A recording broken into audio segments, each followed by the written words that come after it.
Oui, bienvenue dans cette nouvelle vidéo.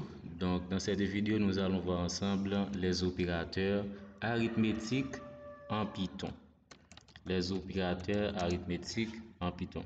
Les opérateurs arithmétiques, ils sont ceux-ci en programmation. Nous avons plus, c'est pour faire une addition. Nous avons moins, c'est pour faire une soustraction. Nous avons l'astérix, c'est pour faire une multiplication. Nous avons la barre oblique pour faire une division. On dit barre oblique ou slash, c'est toujours la même chose. Donc, on va voir ensemble qu'est-ce qu'on fait avec les opérateurs. On a un cinquième opérateur qui c'est le symbole pourcentage qui s'appelle modulo, alors qui nous donne le reste d'une division entière. Ok, on va voir ensemble.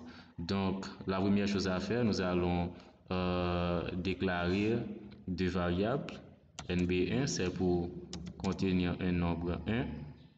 Et nous allons mettre dans cette variable, disons mieux, 2 et un second NB2 qui va contenir 1.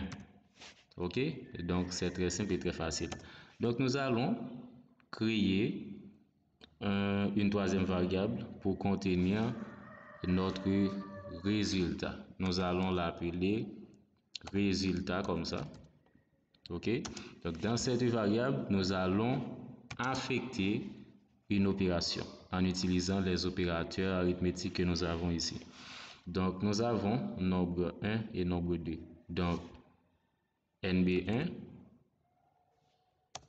plus NB2, donc ça réfère directement à 2 plus 1, donc ça devrait nous donner ça. Donc pour afficher ce résultat, nous allons utiliser la fonction print que contient Python.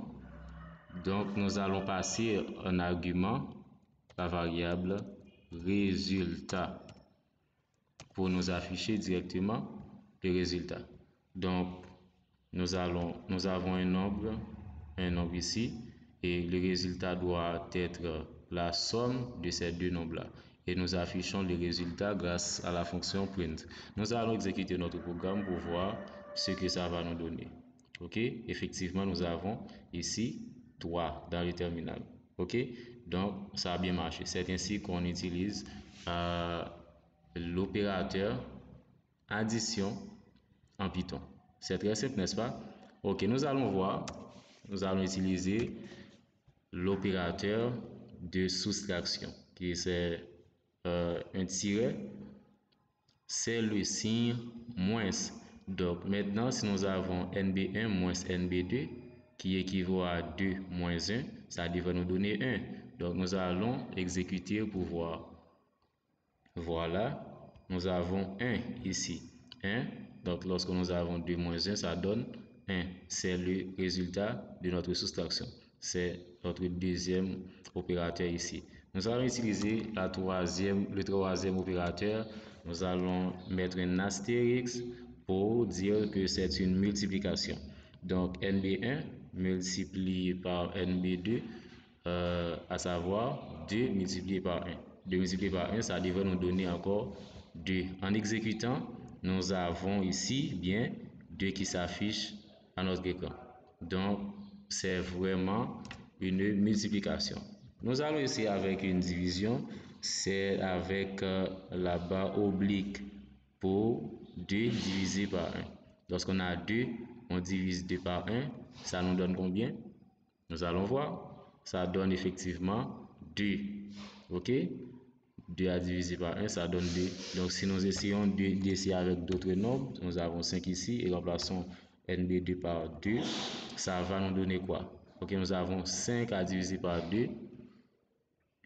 Ok, ça nous donne effectivement 2,5. Donc, c'est normal.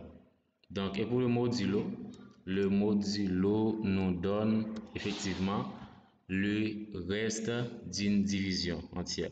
Alors, lorsqu'on a 5 divisé par 2, alors un petit calcul, 5 divisé par 2, ça devait nous donner 2 au quotient et comme reste, nous avons 1. Alors pour une division entière, bien entendu.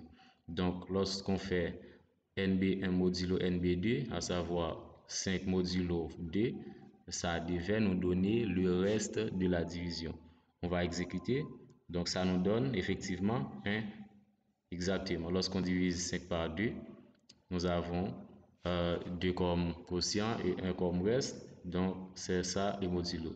Donc c'était tout ça, l'essentiel des opérateurs arithmétiques. C'est ainsi qu'on les utilise en Python. Donc si vous avez une question, pour avoir plus de précision, n'hésitez pas à la mettre dans l'espace de commentaires et nous serons ravis de vous répondre. Donc merci, à la prochaine, on se verra pour une autre vidéo.